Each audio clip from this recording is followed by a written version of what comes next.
think there used to be an old trick that we would do before starting a TV series where you would draw the character. And if you could draw that character in, I forget what the time was, it was 10 or 15 minutes. If you can draw that character in 10 minutes, that's good. If it takes you an hour to draw the character, the show will never get done in time. So there was simply a matter of practicality. By the time the show is done, there will be 10,000 drawings of that character. Can 10,000 drawings be done in 4 months? There was a practical aspect to it.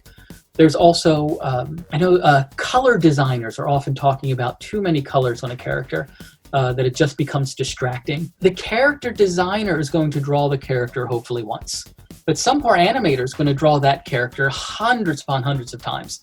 And so this is back, of course, when we were drawing more on paper. It came down to what's absolutely necessary to get across who the character is. If the character is a knight and has one of the big helmets with the visor and slats in it, how many slats do you need, honestly?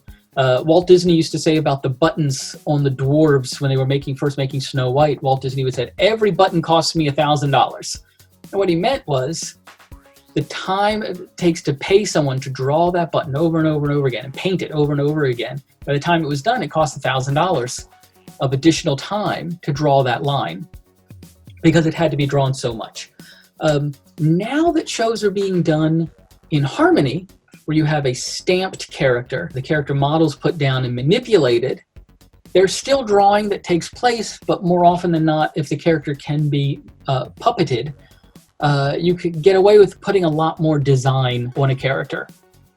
I know that our police characters have a little badge with the word police written on it. Now, we would never, when we were doing this on paper, have included tiny little letters on a character like that. Now it's a lot easier to do with the computer, but I would still pare it down to what's necessary to get the point across. This character is who he is. If you can take the line off and still perfectly understand what this character is and what the profession is, I'd say leave it off. And then, of course, I think drawing the character quickly, because eventually storyboard artists are going to be drawing this character 1,000 times, and animators are going to be drawing it 1,000 times.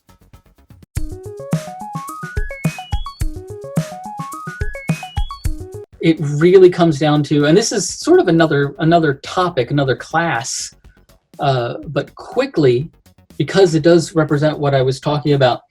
Let me see if I can find the drawing.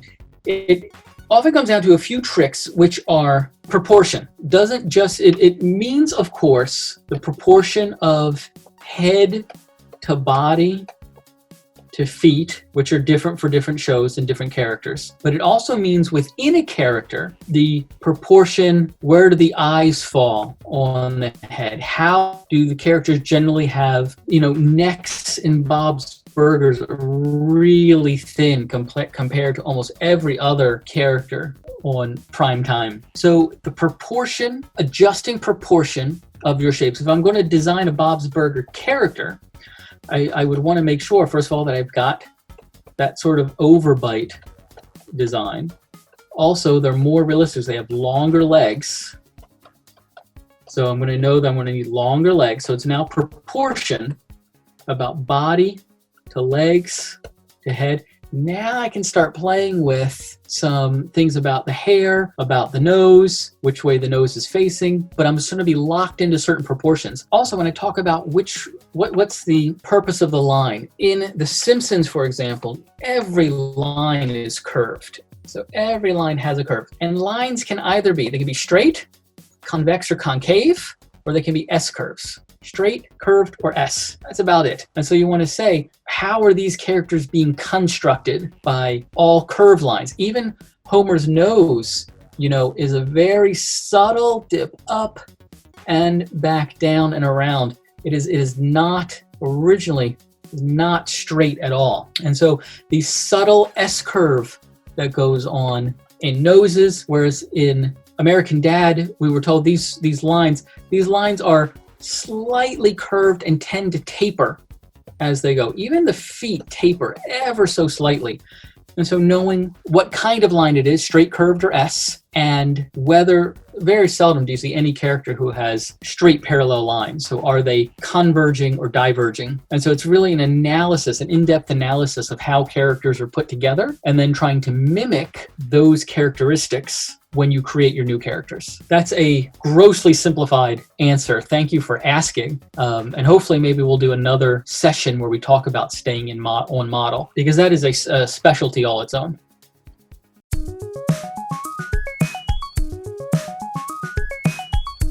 Disclaimer, first of all, like I said, I came up a while ago when there was a paper. We used paper portfolios that had to physically be taken to the studios. And so I had like 5 different portfolios, and I would make sure that one would go to Nickelodeon or one would go to a different studio, to Sony. Now, and luckily, I reached a point in my career where I really haven't needed a portfolio for the last dozen years. It's people I know, people already know my work, stuff like that, or people coming to me for the job. So I don't know much about digital portfolios. There should be sites that let you have different sites within one system, or so if you have different pages, if you have a portfolio that says it's animation by Brian at whatever site, weebly.com or something, and you have multiple pages, and you can duplicate stuff across the pages and direct someone just to the action page or just to the sitcom page. That could be a way to do it. Or if it's a free site, especially, create multiple ones that you would send to someone as action or send to someone as sitcom. That is probably more difficult if you're paying for the site. I wish I could help you more, but I really I haven't had to use a digital portfolio, but I would suggest that even if you're duplicating certain things, the action people really don't want to be looking at sitcom proportions. And sitcom people will see all the action stuff and say, yeah, but I don't know if he can do the emotions, because the emotions is what everything's about. There's not a lot of acting in action shows. There's a lot of movement and a lot of posing to get across a character's emotional state, but not a lot of facial acting. Or, of course, specialize in action and say that I'm really going to create a big action portfolio and hit up every action show, action studio in town. When I send it to Netflix, I'm going to say, I specialize in action. That's another way to go.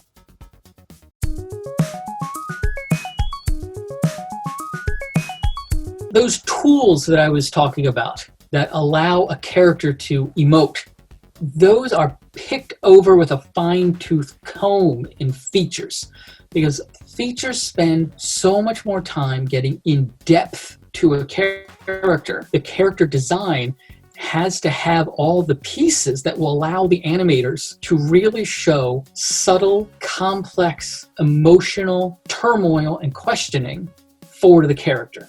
Now, television is generally going off at a quick pace to tell as many jokes as possible if it's a sitcom. Your readability has to be easier with television because generally shots are going really fast and jokes are coming really fast.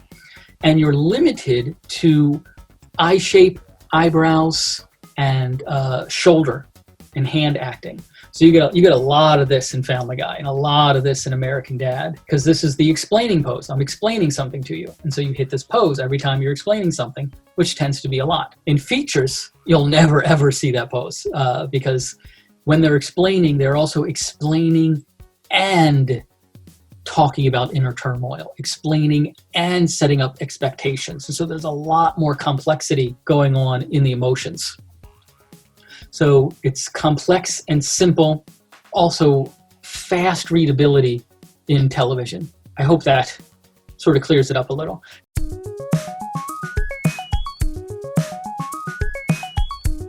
There is something to be said for showing that you can draw one character a variety of ways. I will say that in television, your job will be to draw 100 characters an episode.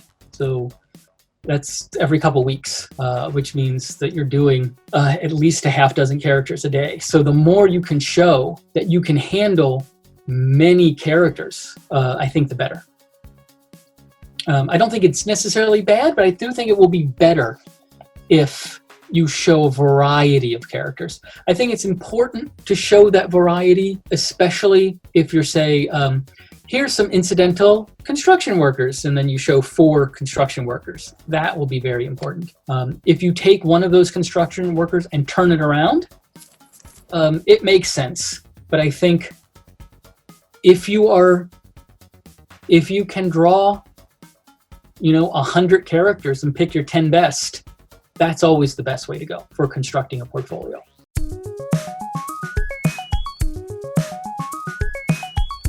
The reason it's hard to break in is because, first of all, as soon as you talk about animation, you think about characters. And so I think it's just a lot of people who like drawing fun stuff go right to character design, which is great.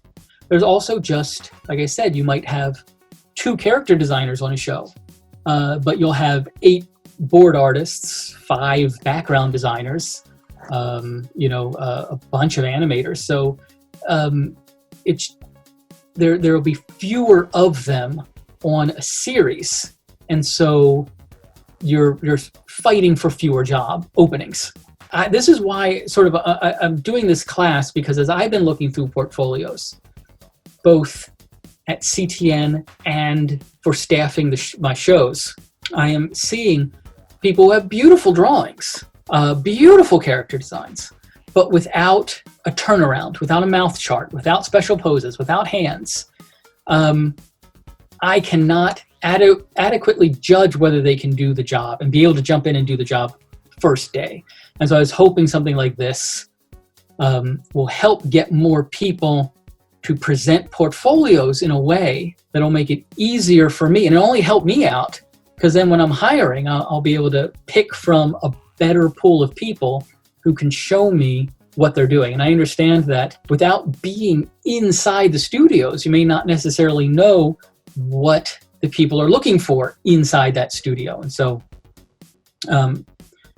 hopefully this is going to help everybody out a lot. And then it just comes down to your work ethic. Everything comes down to how hard you work and how much you prepare.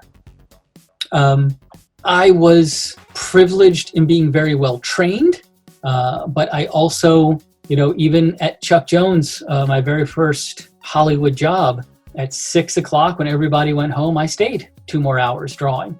Or I filled so many sketchbooks watching anything my wife was watching, or nature documentary, and just sitting there sketching it and filling up notebooks. I have a separate notebook where I copy better people. So I have a sketchbook where I will draw Claire Wendling or Frank Frazetta, or I will draw and copy, and I'll try to figure out what they were thinking while they were drawing these brilliant designs. And then I keep it in a separate book so no one thinks that those are mine, but that's just locked away. So it's constant drawing. And now that I'm a director, I'm still working 12-hour days, every day, 12 hours. And it's part of the industry. It's, there are times when you're working really hard and times when you have a little breathing room. I wish it wasn't always this way, but it is. And if this is what you want to do, personally, there's nothing else I can do. There's nothing else I'm fit for. There's nothing else I would want to do. I have always been someone who wanted to do cartoons. And as, like I said, I worked at Disney Features until they stopped drawing features. And I moved to DreamWorks to work on Sinbad. And then that was their last drawn feature. And I moved to Universal to do Curious George, which was their last drawn feature. And once all features became computer, I decided that I'm moving to TV because I don't want to do computer. I want to draw. And so if you have the passion to do it and the passion to work really hard to create that portfolio, and remember, your portfolio is your best of. It's 1/10 of the drawings that you've done, or 1% of the drawings you've done, to showcase your best. And so hopefully having this information and then working your butt off will get you that portfolio that's going to get you in at a character design position, and then eventually work your way up to lead if that's what you want to do.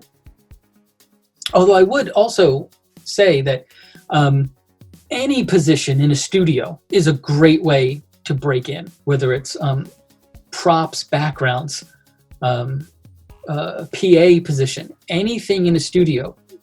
And there are great prop designers who love doing prop design.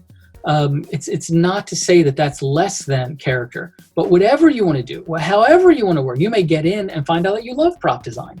Whatever you want to do, it's always better to work at getting into the studio first, and then maybe getting that ground eye view of what different jobs entail, so that you can then work better and ask people and get into the position that's going to suit you perfectly.